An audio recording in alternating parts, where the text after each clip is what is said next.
area that is so um, you know, rich with such valuable information that needs to be honored and respected. So, starting with the first bullet there, it is always helpful to consistently remind ourselves to have a mental state of kindness, humility, gratitude, and respect. If we go in there with any sense of supremacy, any sense of that my knowledge, that my ways of knowing, and that my culture are superior to yours, you are not going to get anywhere. And that is not, definitely not the approach. And I'm sure Lorianne and folks have talked to a great extent on that. Um, and so we always have to check ourselves when we're being too haughty, I guess, in our perspective. So then the second bullet is take time to learn and appreciate the indigenous culture of the people that you're working with. So in my particular case, that is the Tanatam people. Um, if you were at Dene College, you would be working with the Dene or Navajo or any other tribal college. You would really want to spend time, genuine time, and concentrated time on learning about the traditions, beliefs, and values of that particular culture. So for me, since I was at a tribal college, I took courses and attended guest lectures. That was a fantastic way to learn. Um, and we always also have to consider that we are on their land, and tribal colleges were created to support tribal sovereignty and nation building. So we always need to remember that we are there to help and support them, and we are in their service. So we are not there as white saviors trying to save them from non-existent problems, that we are there just as a support to facilitate them being able to achieve their own objectives. And then lastly, and I think that this is the most important one, at least when it comes to indigenous knowledge and Western science, is that we need to be aware of our assumptions for our own worldview and epistemologies. And so tribal colleges are constantly between and betwixt two worlds with two completely different epistemologies or ways of knowing and two different ontologies or states of being. So, I mean, just an example of that in indigenous thought, typically the world and all that's in it is alive, and they are people with agency and thoughts. Whereas in the Western science, not so much. They're just objects that can be used for our goal and for our gain. And so being able to recognize and understand our own assumptions of our own, epistemologies is also helpful and aids in communication. And so for our program here at TOCC, the part of TOCC that I'm going to specifically talk about is our Pathways to Indigenous STEM project. It is a $2.5 million National Science Foundation project that is focused on 4 different areas, and I'll touch on each of them briefly. And the first one is curriculum building. And so, how do we expand the offerings of science courses and science curricula at TOCC to enable and empower students to pursue different areas of interest? Previously, we were more focused in one area, and I'll get to that just here in a second, but we're also seeking to build our physical sciences curriculum. So that's physics, chemistry, astronomy, computer science, and the like. Um, Second is instructional strategies. So how do we not only increase the rigor of our courses, but how do we quote unquote indigenize our science curriculum? The third one is professional preparedness. So how are we able to provide students the experiences necessary to pursue their future past TOCC, whether or not that's pursuing higher education at the university level, whether that's a job or a career or some other path that we haven't considered yet. And then lastly is bridging. So this is developing a pathway of students from high school to college to university, because each one of these steps is oftentimes disjointed, and students are not really sure how to go from one institution to another. And so our project is also focused on that. So just like I said, for curriculum building, we focused on two different degree paths: the Associate of Science and Life Sciences, which had concentrations in health science, natural resources, and environmental science, and also the Associate of Arts in Life Sciences, so community and public health, pre-nursing, and environmental science. We were very biology focused, as all of our faculty, including me, are biology and environmental science people. So naturally, our degree programs reflected that.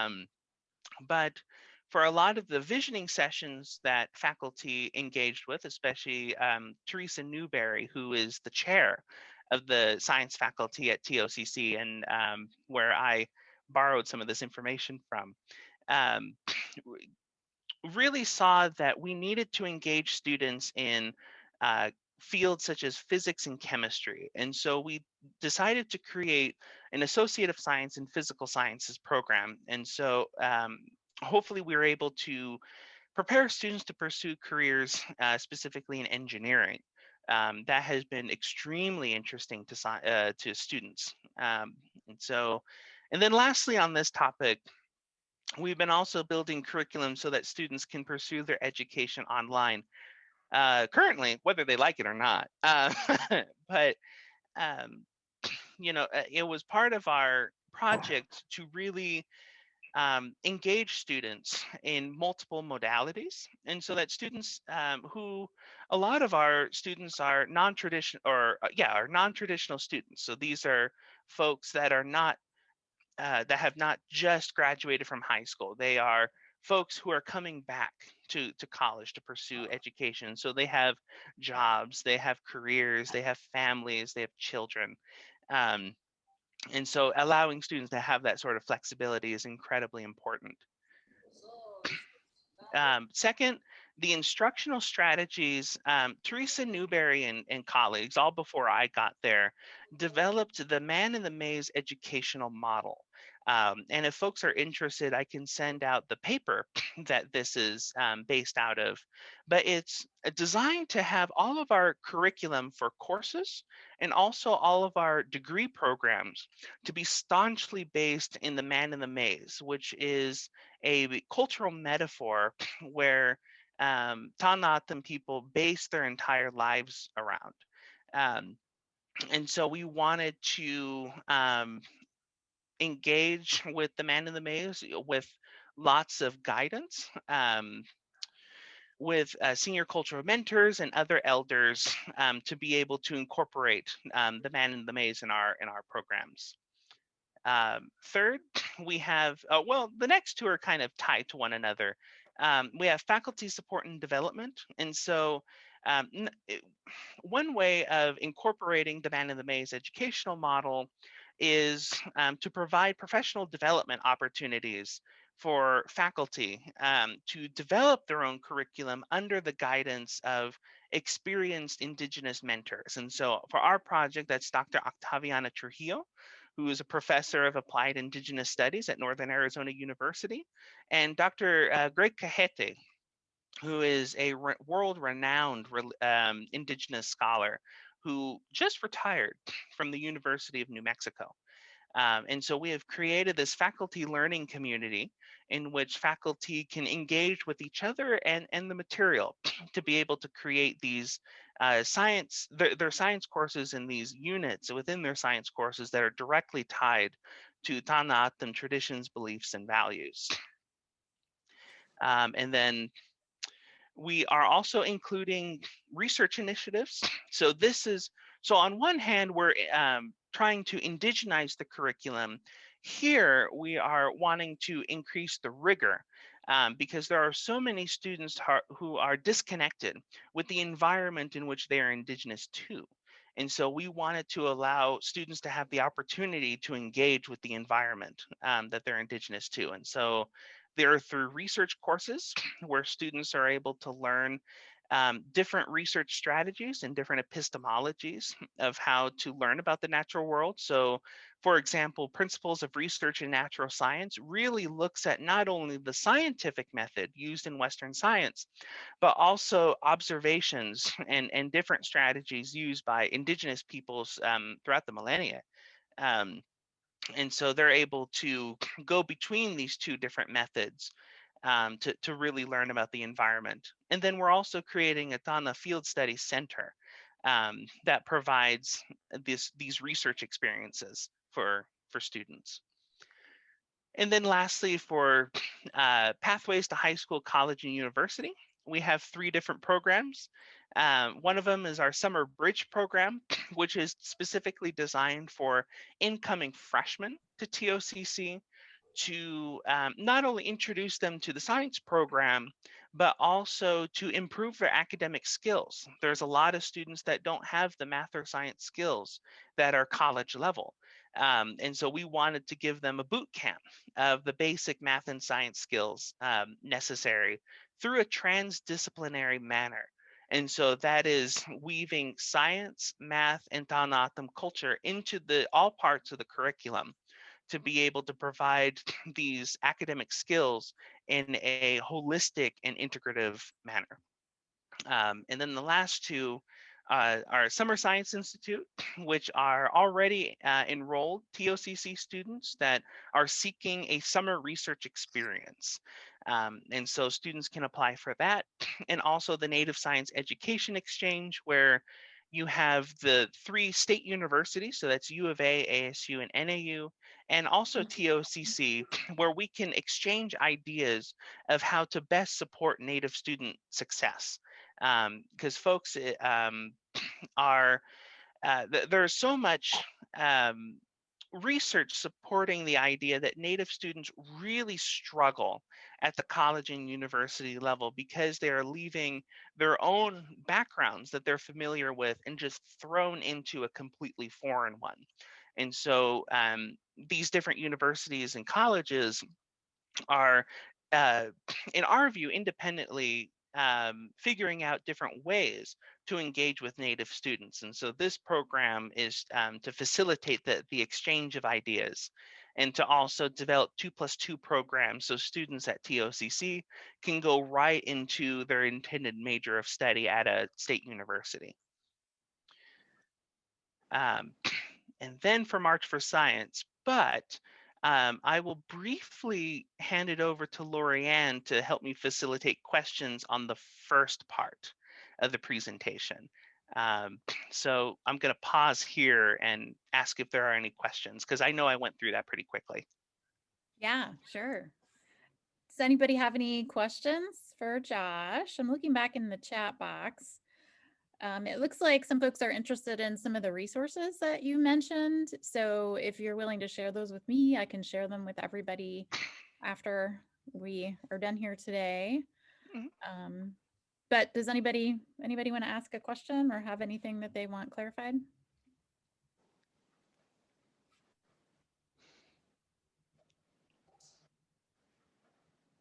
Don't be shy. It's okay. No, it's a lot of really great information. I don't really have any questions. I mean, other than just how, as we as master naturalists, how can we help support these kind of efforts? Mhm. So a lot of it can be that I can instantly think of is through the Tana Field Study Center. And so that is the part of our project and our program that is really centered on developing digital educational resources for different science, so for different natural phenomena. And so this ranges all throughout environmental science, different species, and all of that. And we are trying to create a database of O'odham traditional knowledge on these natural phenomena and Western scientific that are available for faculty use. And so we are a very small team of people that are trying to develop that. And I do know that I am speaking to 60 experts in the natural history of Southern Arizona. And so that is one way that I can instantly think of the way for the Arizona Master Naturalists to help. Um, yeah. Awesome. Okay, we have a question from Fernanda. She's got her hand up. Did you want to ask a question or? Yeah, so my question is, how do you get the information of these programs out to your students? Because I know even Pima had a lot of programs, but they weren't advertised very well. Mhm. Absolutely. So we've been trying to be better about that ourselves, but have been primarily using email listservs as well as social media to be able to engage that. And actually, the TOCC Science Program is trying to create its own website as well as our own social media pages to be able to communicate these programs to students. But we're always looking for better strategies to be able to communicate the programs. Awesome. Janelle has a question about how many students are enrolled. So currently, last I checked, we have about 100 students enrolled, and that's in some capacity. So that's between full-time and part-time students. Fantastic. That's a great number. That's a lot.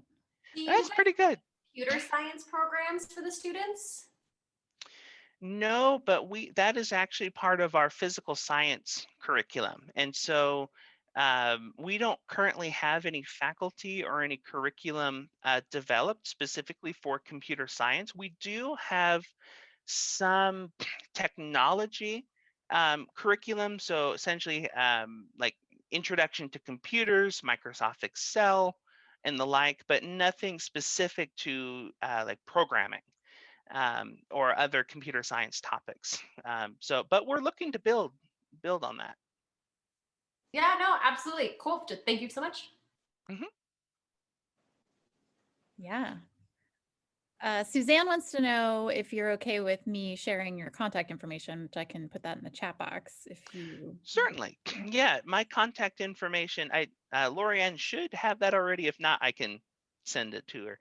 Yeah. But yeah, most definitely, she can send it to everyone. And then for this, Lorianne, you can use my TOCC email. Okay, that's what I was going to say, which Yeah. email, but that was the one I would guess. Yeah. Well, and I will say that I think that some of the foundational thinking that you all are doing about creating the curriculum that bridges the gap between Indigenous knowledge and Western science is really parallel to the work that we're doing to change or modify the Master Naturalist curriculum itself, such that we are honoring some of these other ways of knowing about the natural world. And I think a lot of what it has to do with is the relationship building and not asking people from whatever tribal organization that is on the land that you are occupying to come and do the emotional labor of telling you about their culture without first having a relationship. So I know that you're obviously embedded in the community college. So I don't know if you have any other tips that you want to share related to that. I wanna So, put you on the spot. so relationships are absolutely paramount. And also, I would frame any relationships on a mutual exchange. So, if you want to partner with an Indigenous group, usually it's best to have a community member that you already know to help you engage with that community.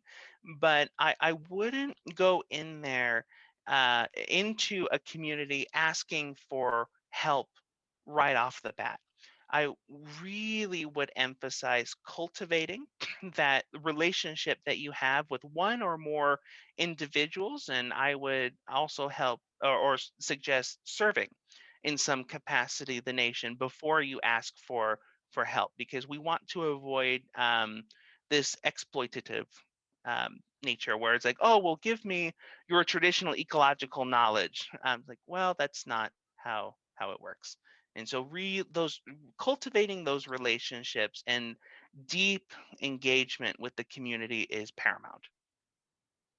Excellent. Thank you. Carol has one more question for you. She says, how many elders are enrolled in your programs and how many older adult students? So is it, older folks that are enrolled in college, or are they younger? So for TOCC in general, it is older students. So our average age, last time I checked, is about 35 years old. So they are older students. So they're not your traditional students. In the science program, they lean more towards traditional. So these are your students that have recently, within the last few years, graduated from high school and are typically between the ages of 18 and 25. Um, and so there's two different populations there. The science program is typically younger, whereas TOCC as a whole is older. And did I answer all the questions, or was there one that I forgot? Nope, I think that's good. Okay. I think you got them. Get it? Oh, I had a quick Oh, question. if we Michelle, you have a time. question. Yeah, go ahead. Yeah, this is you might not be able to answer this, but so I do writing and science communication, and I was kind of wondering, in order to kind of build a connection with the community and maybe do interviews with different members, how would you recommend going about that? So, well, I am a good resource there, and I could Mhm. potentially be your quote unquote in for to the nation, because I know folks that I can then pass on your contact information from there. Um, Mhm. and so relationships go a long way. Whereas, like, if I were to forward you an elder's contact information, I, I I hope I'm not coming across as too direct, but they don't know who you are. Um, Mhm. and so it's like, who is this?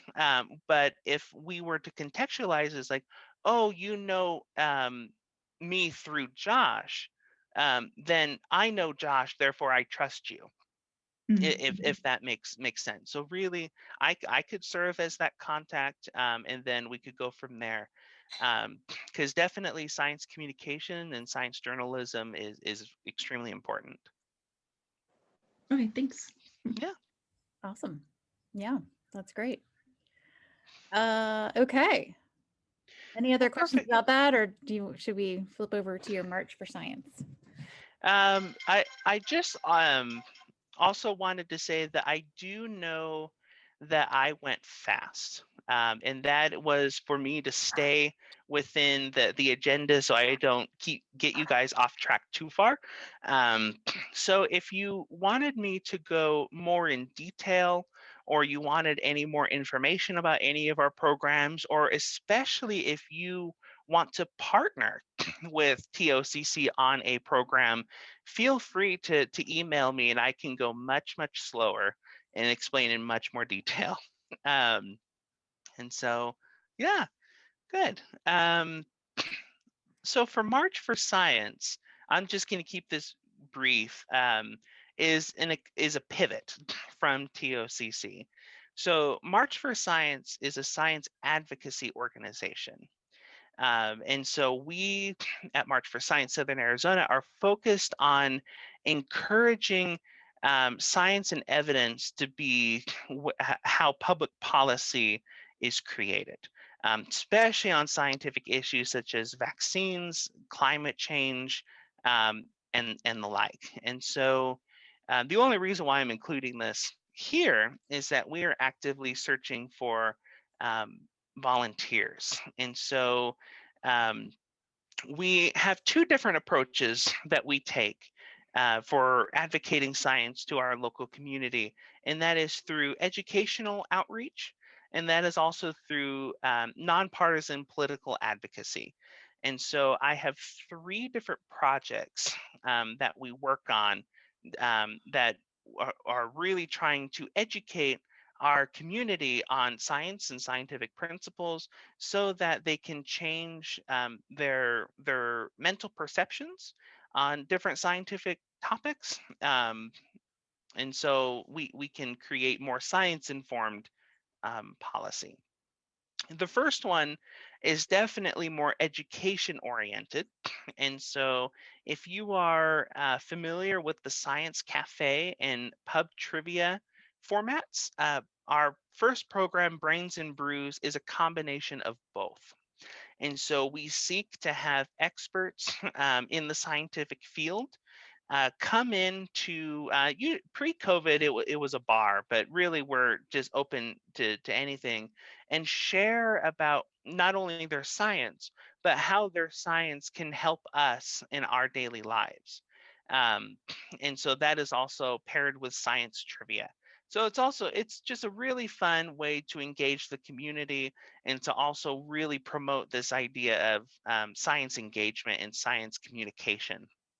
And we are really interested in trying to get out of the Tucson metropolitan area and more of our rural areas. So we have current partnerships beginning with Cochise County, but we are very excited to explore other prospects outside of Cochise.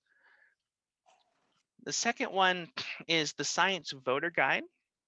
So every election cycle, since 2018, so we've only done this twice, we develop a list of questions that we ask candidates running for elected office to represent Southern Arizona, specifically, to learn about their perspective on different science topics and what their quote unquote science platform is. So we are really interested to know, for example, different candidates' perspectives on climate change and how they will advocate the science of climate change to create policy so that we can combat climate change. And that's just one of many, many examples.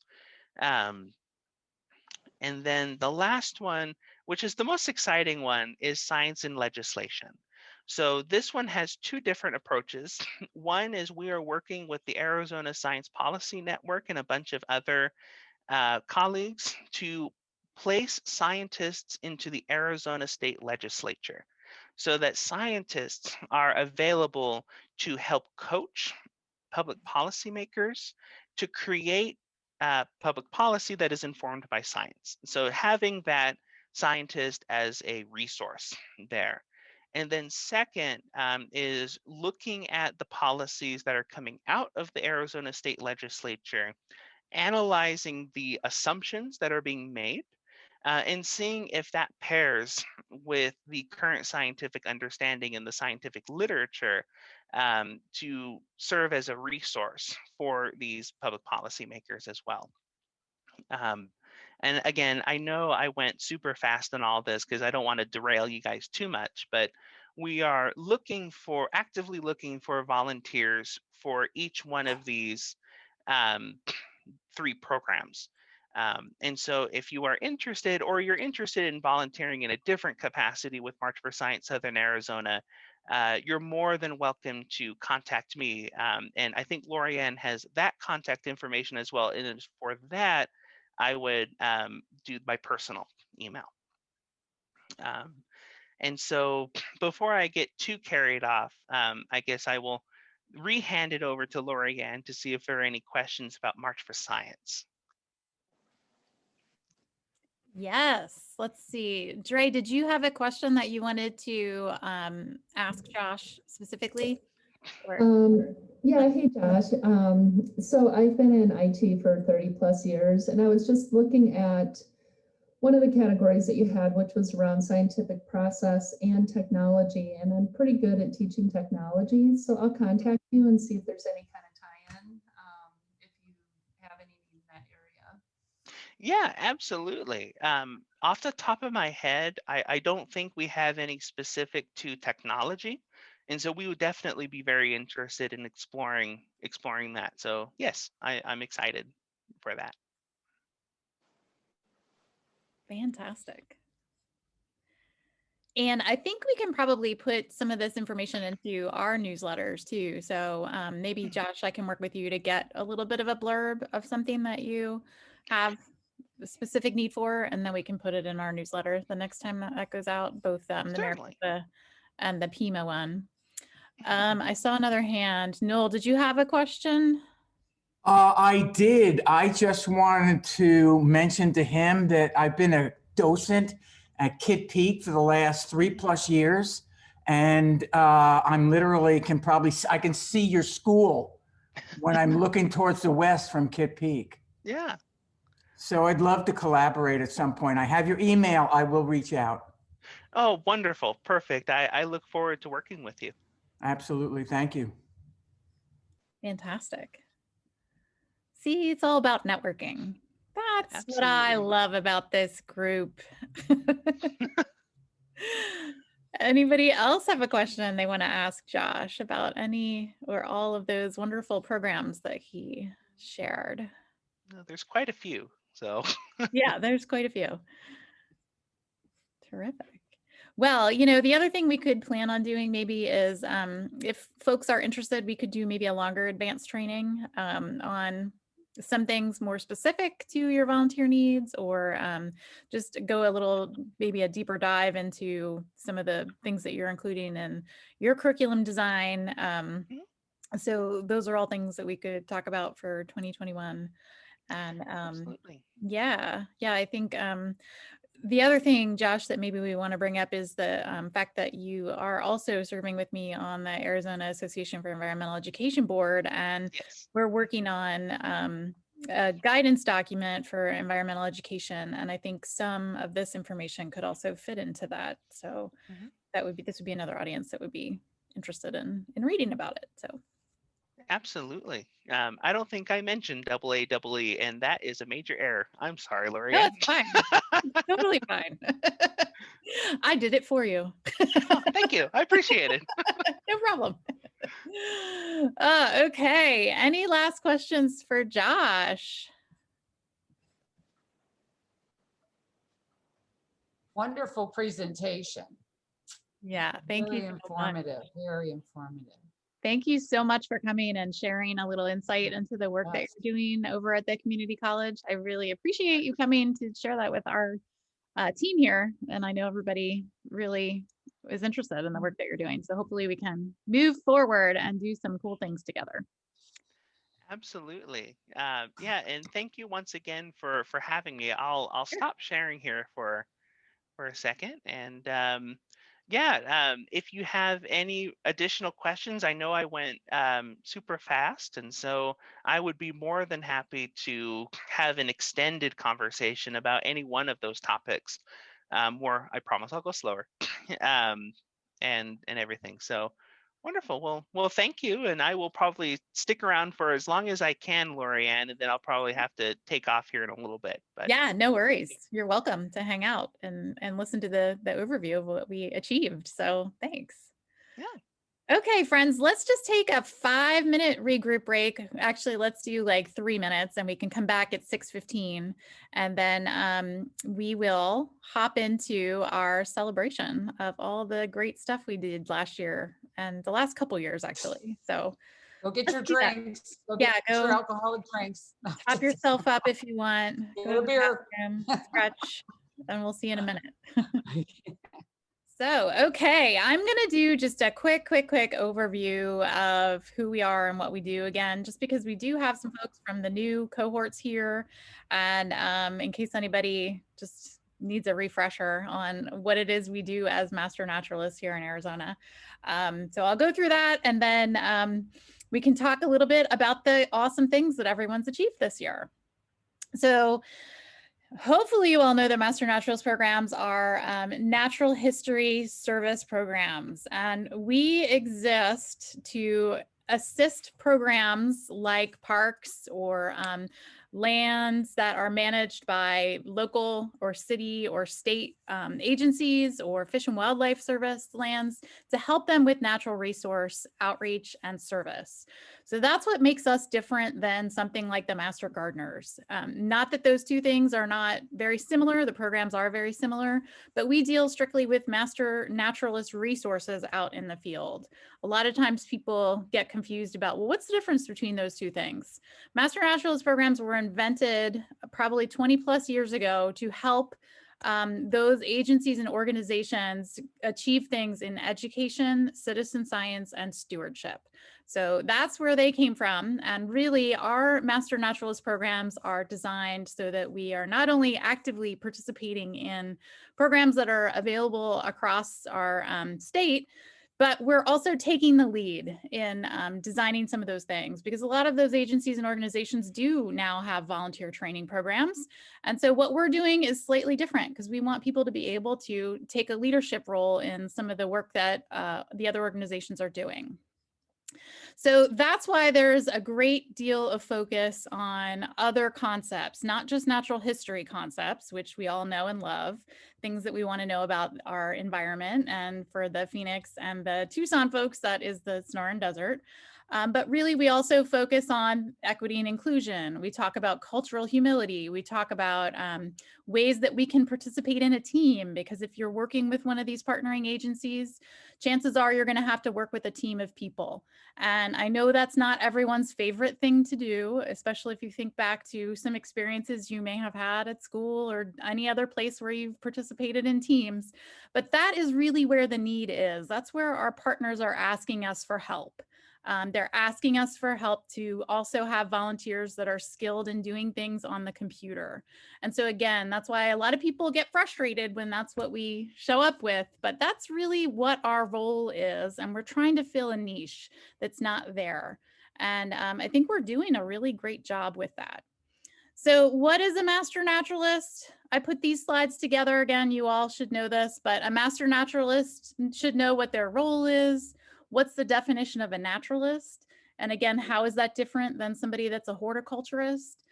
We should know about biogeography, ecology, geology, natural history principles. And really, as we mentioned a little bit earlier, we're definitely trying to highlight some of the justice, equity, diversity, and inclusion activities that are going on with other agencies. And we're also trying to design our programs to be as inclusive as possible. That means we don't want our programs to be very academic either, because we don't want our programs to be exclusive to people that are not able to participate because they just don't have that experience. I've had a lot of people tell me that they are intimidated to take a Master Naturalist program because they feel like they're not smart enough. And we don't want people to think that. We want everybody that comes that's interested in doing this and giving back service hours to our community to feel like they can learn with us in the programs that we're providing. And so I know folks feel a little agitated when I talk about that stuff, but that's really the impetus behind it. That's why we designed it that way. The other thing that we want Master Naturalists to do is to build a set of skills. So again, working collaboratively in teams, designing new programs for our partner agencies, using reflective practice, knowing where to find answers. So all of that content that you're learning, that great natural history content, is great, but what we want you to do is be able to translate that information into some sort of service for our natural and cultural history providers in all of our communities. And a lot of times, if you're just learning about natural history, you're not necessarily connecting what the needs are for the partners and how that knowledge can translate into some action for those other agencies. Okay, anybody have any questions about that? All right. So just a quick overview of our structure. I know some of our new members have asked me, well, who's on that board of directors of yours and where did all these people come from? So I want to just take a minute to make sure we're all aware that each chapter is part of a larger agency. So you're not existing in a vacuum now. There are several other chapters that are in existence, and we're in fact adding a couple more in this year and next year. So I think we're going to have another one in Cochise come back. They had a Master Naturalist program a while ago, and now they're interested in restarting it and connecting with us. We also have a program that's going to be starting hopefully in Prescott sometime later this year. So you will then be a member of an association that has 4 chapters, not just the chapter that you're participating in. Those aren't the only people that are interested in becoming certified Master Naturalists. So aside from our board of directors right now, we do have 2 local chapter sponsors. So the one in Maricopa is Maricopa Parks through the Maricopa County Parks and Rec Department.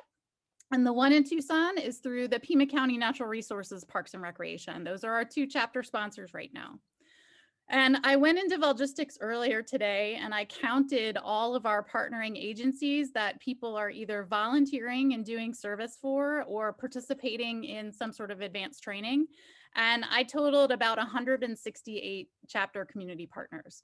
So that means that everybody that's a master naturalist right now is engaging with 168 different partners in our state. So that's really exciting.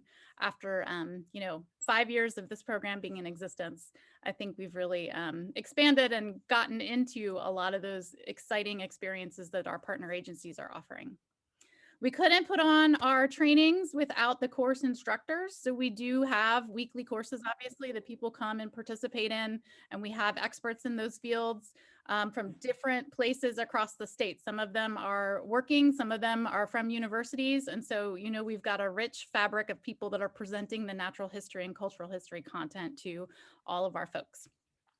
And then, of course, we have donors and sponsors. So we did do a great job fundraising in the last 2 years for the association, as well as the Pima County chapter had a couple of fundraising events before everything closed down for COVID. In fact, it was a year ago today. I looked on my Facebook memories. A year ago today was when we had our tap and bottle fundraiser. So that kind of made me sad, but it also made me happy to see that we did that. Of course, it felt like it was like 4 years ago, not just 1 year ago. But regardless, it was a good time, and I'm looking forward to us being able to do that again in the future. So ask no more. This is your list of board of director members here, and I believe all of them are on the call. I don't necessarily want to put you all on the spot, but maybe if we just quickly go through, and you don't mind just saying who you are and what agency or organization you represent, not to take up a ton of time, but if you wanted to do that, I think that would be fantastic. Josh, do you want to go first? Are you with us? I can't see everybody, so I don't know who's camera's on. All right, let's move down to Nikki, because I can see you, Nikki. Hi. Very happy to be here. I'm so proud that this group continued. I was looking into this, I don't know how long ago was it, Lorianne? About 7 years ago, asking everybody, how can we start a Master Naturalist program? And after talking to about 5 people, they told me, well, just talk to Lorianne. And I was like, wait a minute, I know Lorianne.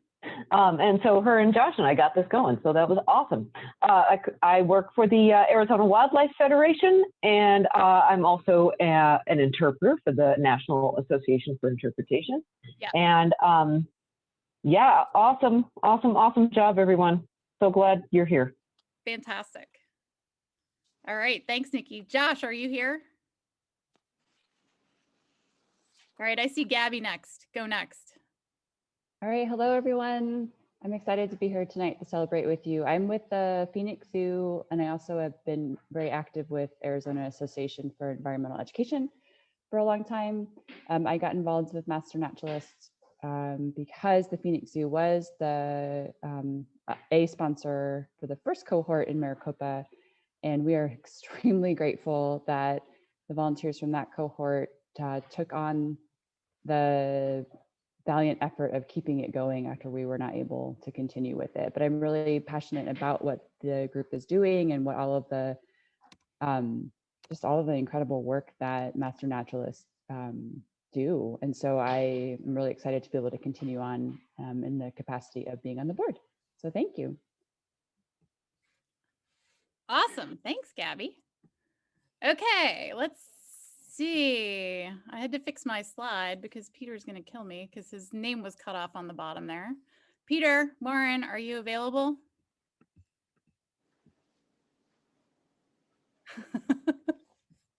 They've all stepped away. Juanita, are you there?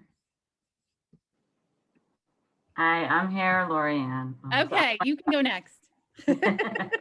I'm Juanita Armstrong Olberg. I work with Maricopa County Parks and Rec. I'm their natural resource specialist.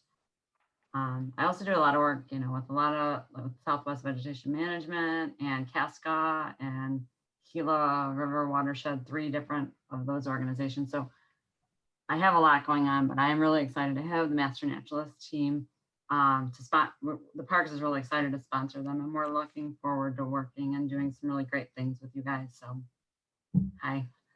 Hi, thank you. Thank you so much. All right, I see Peter Warren now. Can you speak?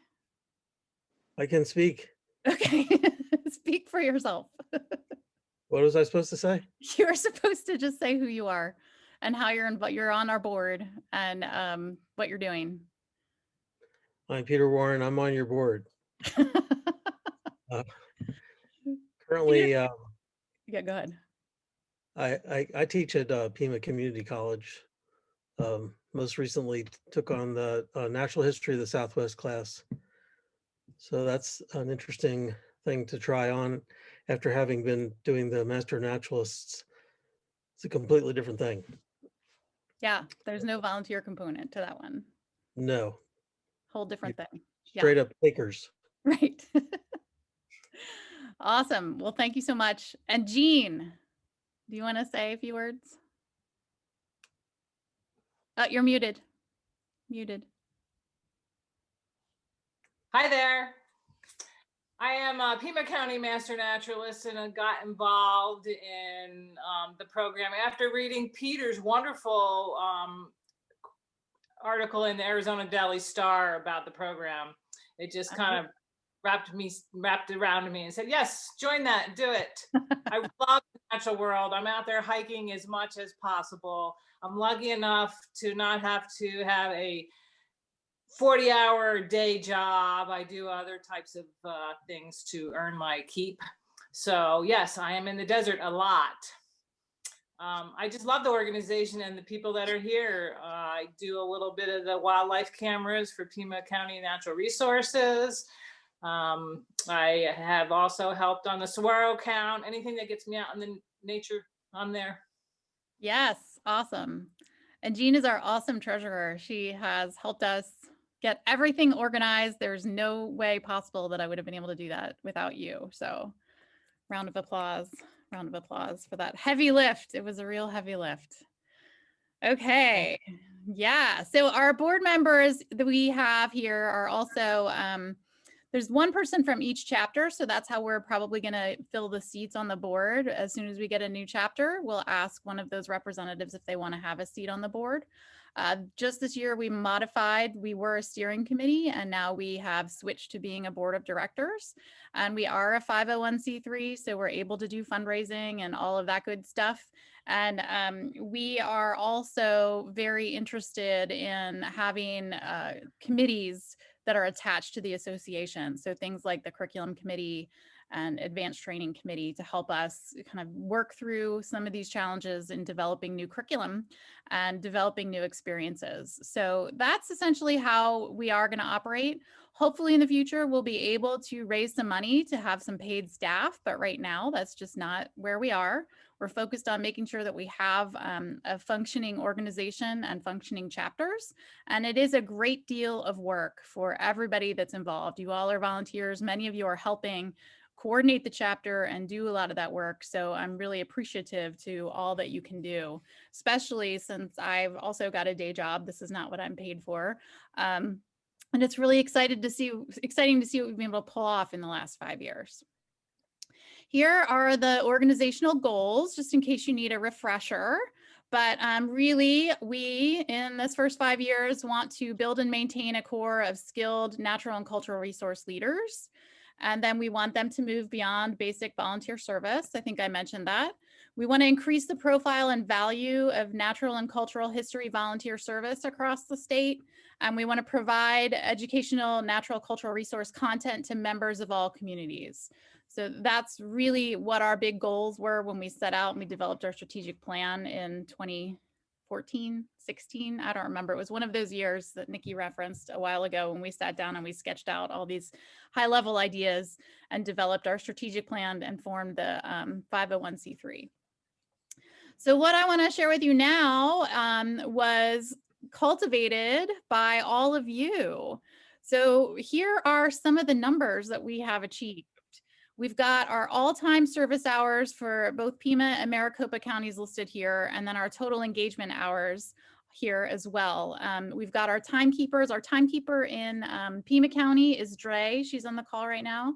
And our timekeeper for Maricopa Parks is Kathy Ballman, and she's on the call right now. So both of those folks helped get the numbers for the people that are certified and everything for me today. Deb Petrich is also our timekeeper extraordinaire. She has been here since the beginning and did another heavy lift to try to get all of these things into Volgistics and functional for us almost probably 4 years ago now. I think we did that in 2016 or 17. And it's been a kind of a wild ride, but I think our team has done a great job putting it together. And now we have a system where everybody can report their hours. So yeah, for Pima County, we are sitting right now at 18,352 service hours since the beginning of cohort 1. And there have been submitted 5,243 advanced training hours for our Pima County chapter. Similarly, the Maricopa Parks chapter has logged just in 2.5 years, I think it was, 2,994 hours for service and 1,725 hours for advanced training. So the Pima County number is a little bit larger because we do have 3 years on you, but I think if you extrapolate that, you all are just doing a fantastic job of really getting as many service hours and advanced training in every year. And the value of our volunteer service is right now $580,611 based on the independent sector says that volunteer hour dollar match is $27.72 or something like that. So that is the value of the service that you're providing to all of our partners. So let's just take a moment and do a round of applause for everything that you all are doing. Good job, y'all. So good. Okay. The other thing that I want to mention, I know I sent this out in an email a while ago, our Alliance for Natural Resource Outreach Service Programs was a conference in September that we attended, and our program was selected as Program of the Year. So that is out of, I think right now we have about 52 member programs across the United States, Canada, and Australia. So we were selected as the Program of the Year. So I think that is something that we all can celebrate because of all the work that you all have done. Certainly couldn't have done it by myself. And I think you all also know that we are really trying to focus on equity and inclusion. We know that it's really important, not just because of everything that's happened in 2021 and beyond, but because I am very interested in making sure that we have representation from all of our audiences that are in all of our communities and really lifting up the voices of natural history and cultural history people that have been writing about things in their community for a really, really long time. I think it's time that we're not just recognizing that the natural history field is dominated by white male authors, for example, and there's a lot of reasons why that stuff happens. So people that are interested in learning more about that can join our working group. And that, of course, also will get you some advanced training hours if you're interested in doing that. Send me an email if you have a question. We're getting ready to finalize our meeting times for the spring semester, and I'll make sure that you have that information when we move along. And the last thing that I wanted to do as a highlight is I wanted to just remind everybody that we are solidly grounded in environmental education. And the definition of environmental education is not just if you're a teacher of K through 12 people. It has to do with really getting people to construct their own understandings about science and the natural world, understanding other ways of knowing in the natural world, and using your critical thinking and team building skills. So a lot of that foundation, that's where this is all coming from. We want to make sure that we are, providing unbiased and research-based information to the best of our abilities to the people that we interact with.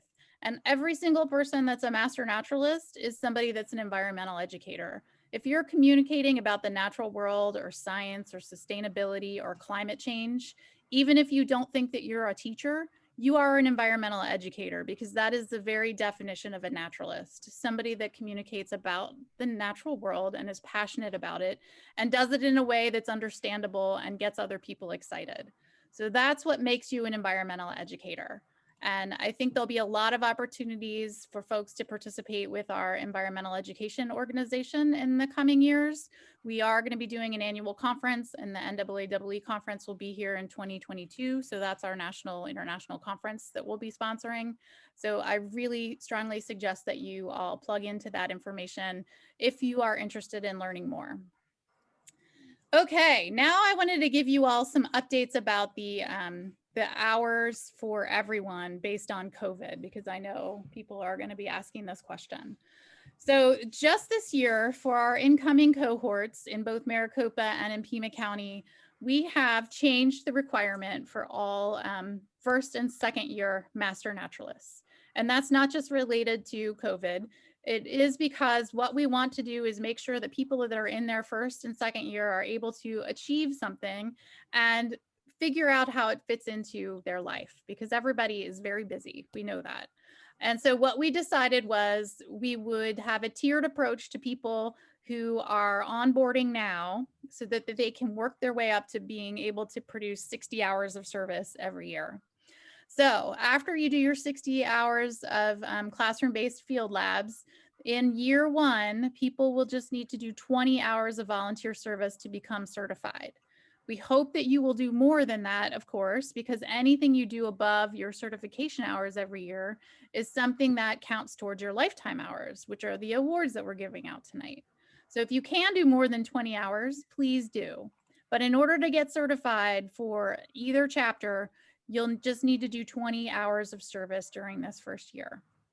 Everybody has to do 20 hours of advanced training this year and every year.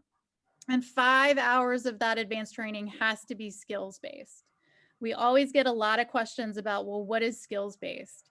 Skills-based simply means that you are learning something that you can, again, turn that knowledge into action. If it's giving you something that you can do and learn how to do and do it in the field, then it is skills-based. If it's just a lecture or a bird walk where you're not learning how to identify birds, then that's advanced training, but it's not skills-based. So this is really where people are going to take a deeper dive into the content that they're exploring, because there's no way humanly possible in this course, in the community college course that Peter referenced, that you're going to become an expert in the Sonoran Desert in 16 weeks. There's just no way that that's possible. So that's why this is a journey. It's not just what you participate in the class. It's a springboard to what you want to learn more about related to natural and cultural history in our state. Okay. And then in order to become recertified in your second year, there is going to be a limit of 40 hours. So you have to do 40 hours your second year, and then 20 hours of advanced training and 5 hours that are advanced training skills-based. So that's in year 2 for anybody that started this year. Okay. And then anything year 3 and beyond, that's where you'll have to do 60 hours of volunteer service for the rest of your involvement with master naturalists. And again, 20 hours of advanced training with 5 being skills-based. Okay. And I am going to say that this year in 2021, unless you are in year 1, so you're in cohort 3 in Maricopa or cohort 5 in Pima, again, we're only going to require that people need to do 30 hours of service in order to become recertified, because we just do not have as many in-person opportunities as we did prior to COVID. So to eliminate some of that stress, we've decided again this year that 30 hours of service is what we want everyone to shoot for if they can do that. Again, if you can do more, that'll be terrific. Somebody have a question? Yeah, oh, Lori, and I just want to tell you, I talked to Dre on the landing page for Volgistics for VicNet. I will put this. Oh. That way you guys can always log in. I have to update the landing page, so I will change that so you always have a reference there when you're posting hours.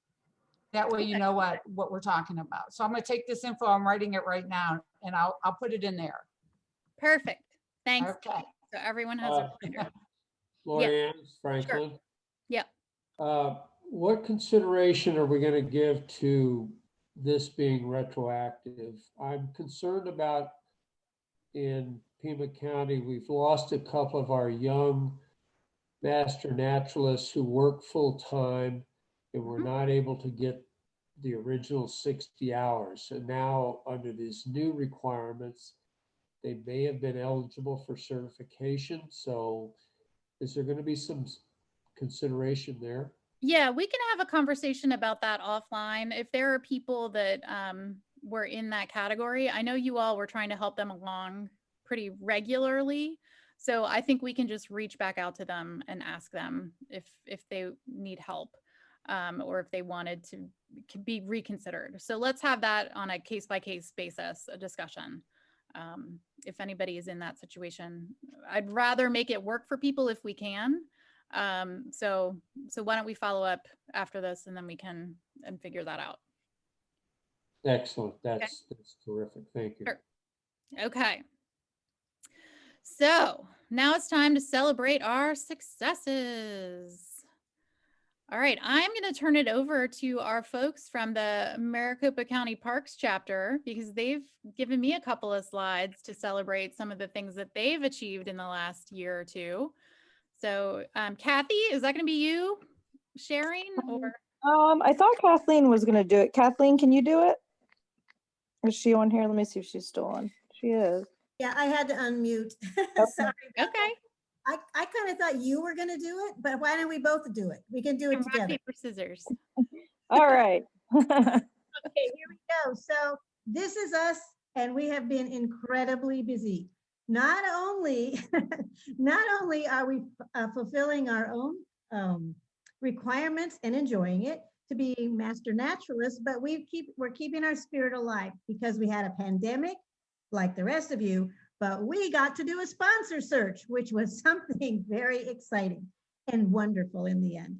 So we lost our sponsor in March. In fact, we lost our class in March, to be honest. We found a sponsor through all kinds of incredible ways. And we found him in August, and we have to thank some people. Pam, for one, was great. I'm not even sure who else, because they worked really hard to go ahead and find a sponsor, and they did. Thank you very much. And thank you, Juanita. Okay, meanwhile, we formed some committees to continue the work of our sponsor list chapter. So, because we had it in our minds, we were going to get this done, and we did. But we had a steering committee, which was the original group of 4, and there are 4 people. Let me see if I can remember them. Or somebody, you can remember them. It was Kathy, Suzanne, Pam, and Kim. Perfect. So we had this steering committee, and they kind of morphed into the curriculum committee, and some people left and other people joined. Then we also decided we would have a communications committee. We didn't have any of this. You need to understand that. We had nothing. And look at what we've done. We had a communication committee, and from the communication committee, I think that was Nicole, Jenny, me, and Kim. And we came up with a newsletter. Never had a newsletter before. We came up with a website, which was very interesting to do. The communication committee morphed again. That 2 people stayed with communication, or maybe 3 stayed with communication, but some of us slid over to what's called the ROC committee, which is, excuse me, recruitment and outreach. And boy, did we have fun with that. And I do mean that honestly. It was so much fun. We got to find speakers, which we had not done before. So that was new, right? All these interesting, cool activities. So we found speakers, and what made our meeting so very important was because we remembered what we were supposed to do as members of a natural naturalist. Anyway, you know what I mean. And remember, environmental education, we invited anybody and everybody to come to our speakers. So we did not limit it to master naturalists. We said, hey, come on down, everybody. And they were free for everybody. Now that was I'm not supposed to, oh, okay. I just got a message. I'm supposed to remember to tell you, oops, it went away. Oh, well, moving on. And then from the recruitment, we moved on to setting up our very first time to have an actual recruitment meeting. And you can, if anybody wants to see it, we're on our wonderful website that Jenny put together for us. Okay, let's see what else happened. I'm lost here. Pam, not Pam. How about the sponsor search? Understand the sponsor search is going on. I think you can put a sound of music into your head. Da, da, da, da, da, and we did. We kept going. The curriculum committee developed the course for cohort 3 and got almost all the way through it before the class actually started. But it's a wonderful, wonderful what we're doing already. Volunteer committee, we located different opportunities and we found a way to record our opportunities. So got to thank Pam, got to thank me, got to thank Kathy, got to thank Alexis. Anybody I'm not remembering to thank, you better get on there and get your thanks. Okay, the volunteer committee. Oh, and we were very careful that we took our volunteer opportunities that we could do during this pandemic, because you know what, you're not supposed to go out, right? Okay, and then we had a training committee, which I'm not sure what that is, and I even wrote it. Located numerous opportunities for us to continue learning. So I think that, well, anyway, we figured That should be advanced. It should be advanced training committee. Thank you, because I didn't know. I don't remember doing that. Next slide, please. And here we go. Look at this. These are just a few. These are only samples of what we did. Just samples. So think about this. Think about a chapter. Think if you were in a chapter. Your sponsor, for whatever reason, had to leave and a pandemic struck. And you're not allowed really to work in groups anymore. What could you do? These are just a few of the things that we did without a sponsor. Moving on. That would be, that's what we did. We exhaled. Yes. Thank you, Juanita, for coming in, and thank the other people who are working on this so very hard. Again, if you are one of those people, don't be shy, because you guys did a great job.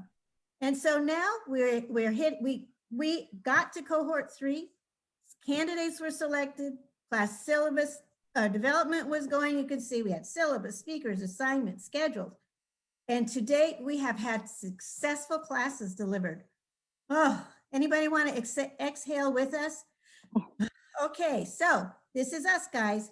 MCPMN is on the move, and we're going to be a tough act to follow. That's all I can say. Thank you so much. Woohoo. All right. Thank you, Kathleen, for sharing all of that, the highlights of everything, the ups and downs. I think you all are doing a fantastic job up there. And I know people that are in the class are really excited to be part of it. So thanks to each and every one of you for persevering and getting this going. All right. Well, thank you for helping us out too, because I know you put a lot of time and effort and energy in it. I would like to say, if there's anybody I left out, and if you're on, put your name up here so everybody can see you. If there are people that we know did a lot of nice, wonderful work, and they're, for whatever reason, can't be on tonight, put their name up too, so all of us can see who we partner with and who we work with. Thanks again. Bye-bye. Thank you. Thanks so much. Okay, now we're ready for our PIMA friends. I have background slides with no information because Franklin and Jesse are going to take it away. This is your cue, Franklin. Oh, Jesse, are you I'm here? trying. Sorry, I have very poor internet at the moment, so I'm doing my best. So yeah, thanks all for being here, and congratulations, Maricopa. Those are some great statistics and great slides. We do not have slides prepared, so Lorianne's just going to show this lovely photo while we explain things verbally. So Franklin, did you want me to lead off? Or? Yeah, why don't you talk about some numbers for the last couple of years? Yeah, last couple of years, sure. So as you know, the Pima County chapter has been around since 2017. So we have some total hours for you. So since inception, our total service hours are 18,351 and 0.54. That's my favorite part.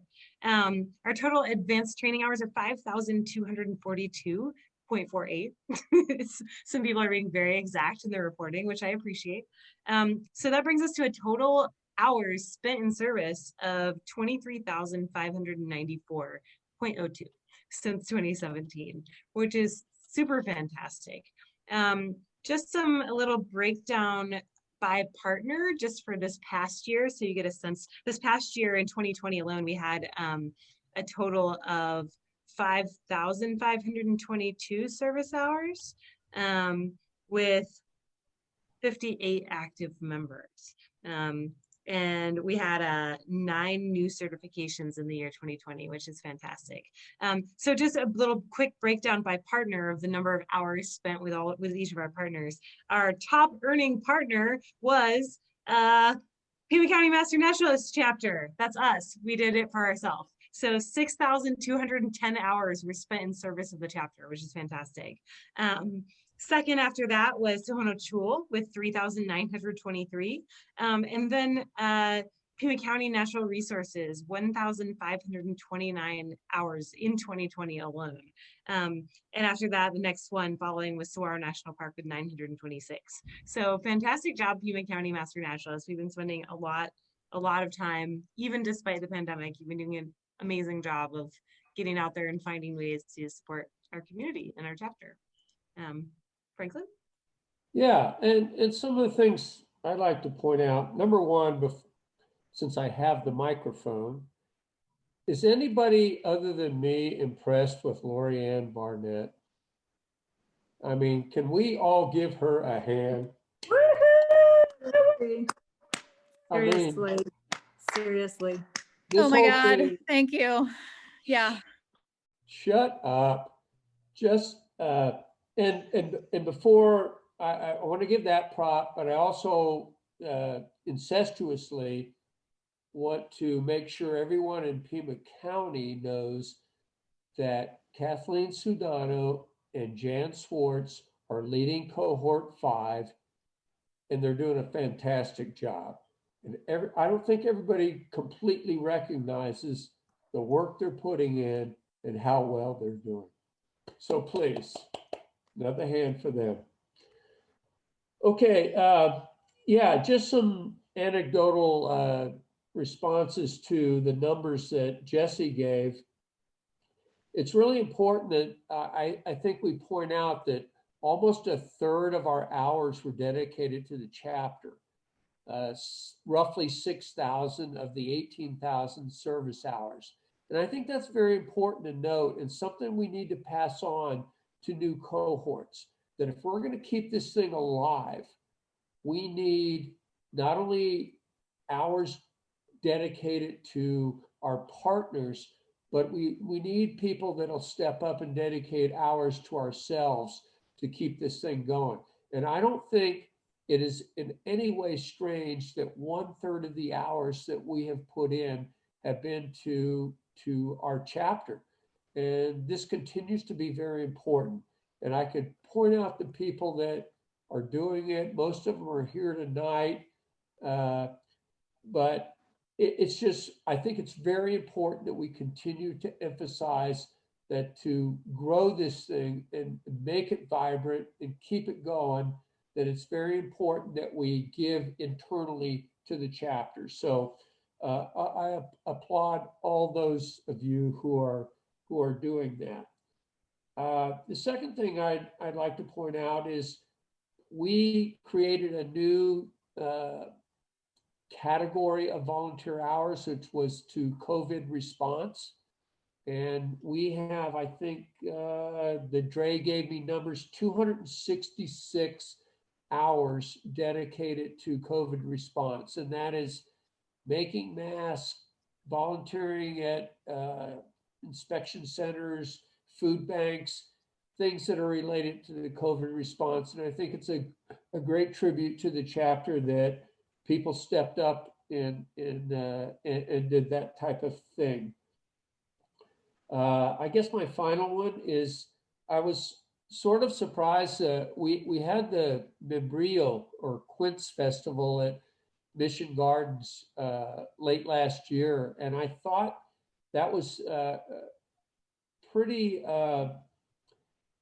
what's the word? I thought after they did it that more of our partners would step up and see that with precautions we could do these types of things.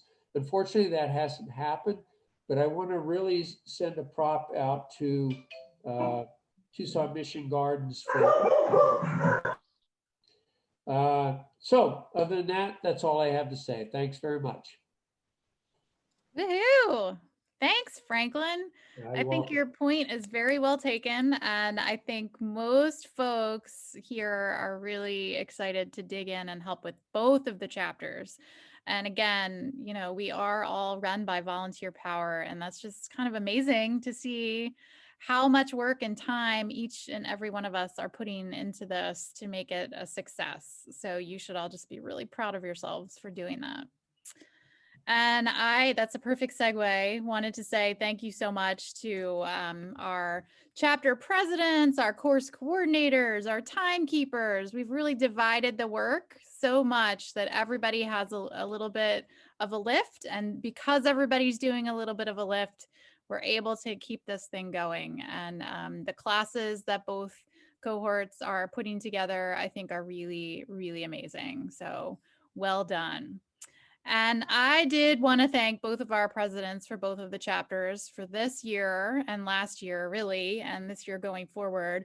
Franklin has done an amazing job organizing the work of the Pima County chapter after I handed it off. So let's give Franklin a round of applause. And Kathy, of course, I pulled this from your website, but Kathy Ballman has done a phenomenal job really organizing the folks in Phoenix to get this going. And so I want to make sure both of those folks are recognized as the awesome presidents they are for their leadership. It is a really heavy lift to do that. So we recognize that you all are herding cats, which is what we are. And it's difficult when people can't focus on this one thing because we're all doing a million things, especially those of us that are still working. So thanks to both of you all for doing that. And now I want to say congratulations to all of our members. So this is the point where I will now recognize all of our folks who have earned 250 and 500 service hours over the last year in 2020. So from the Pima County chapter, we have Carol Anderson, Don Eagle, Julie Hallback, Laurie Richards, Emily Bennett, Matt Consigny, Diana Holmes, Penny Miller, Olivia Carey, Hank Harlow, Peggy Ollerhead, Kathy Sudano, Karen Vandergrift, Monica Winook, Jan Schwartz, Marlene Seamus from Pima County. Woohoo! Nice job in earning your 250 lifetime service hours. And we have several people in the Maricopa Parks chapter who have done the same, and that's Kim Andrews, Kathy Ballman, and Kathleen McCoy. So good job, you all. 250 service hours. You got it. Our next category of lifetime service hours is 500 service hours, and we do have several folks that have achieved that milestone as well. So we have Michelle Kostick from Pima County, Franklin, Deb Petritz, Jean Boris, Dan Collins, Olivia Carey, Kathleen McClin. Woohoo! Good job, y'all. And then Kim Andrews from Maricopa Parks, also 500 service hours. And so in case you folks are new and you don't realize or what we give out, we have these little pins that I don't know if you can see. If I hold it up to my camera, there is a little metal pin. That one is the 500 service hours. And then this silver, right? It's silver silver. color. Yep. And the one for bronze. 250 is bronze. So you can't really see that, but that's what you all will get for your efforts. So well done, team. Round of applause again. Nice job. And then I am here with the big reveal. So the next thing that we have, designed by Sam Wilbur, who is a Pima County Master Naturalist, and put together the list, Franklin and Jesse Rack, who is our president for this year in Pima County. We developed a list of critters, and what are you calling them? Avatars, Franklin, because they're not all critters. But we have these pins. We're going to make these into pins. So every year that you earn your certification, you will get one of these pins. These are on order right now, and we will be sending them out as soon as we get them to everybody that was certified in 2020, 2019, 2018, and 2017. So that's a little sneak preview into what they look like, and they will be little ceramic type pins just like these that I showed you. And you can put them. Lorianne, are you gonna use that spreadsheet, or you want me to put something, a smaller version together so you just have a straight list? Yeah, that would be great. Yep. Okay, I can do that. Dre and I can do that. Fantastic. Thanks, Okay. Deb. Yeah, because otherwise it's like tons of people. So we'll Right. just, okay. Yep. Got it. Love it. Love it. So that's what we have here, folks. All right. That's the end of my slide. And you know how I like to be on time.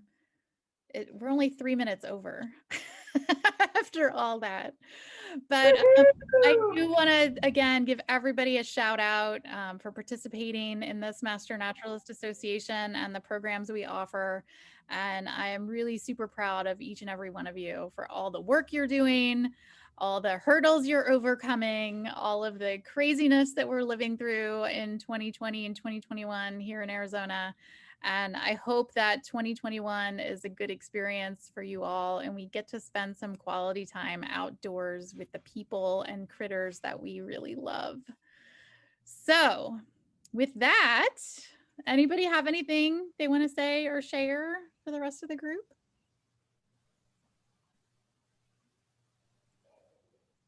Don't all shout at once. I got my COVID vaccine. That's exciting. I was very happy. Yay. And my Well, 89-year-old I mom. want to also say to Carol Anderson, I have to say this, I'd be remiss if I didn't say, trust the process. Because that is something that we've been saying since day one, to trust the process. And I think our success is definitely a testament to us trusting said process and enjoying the journey.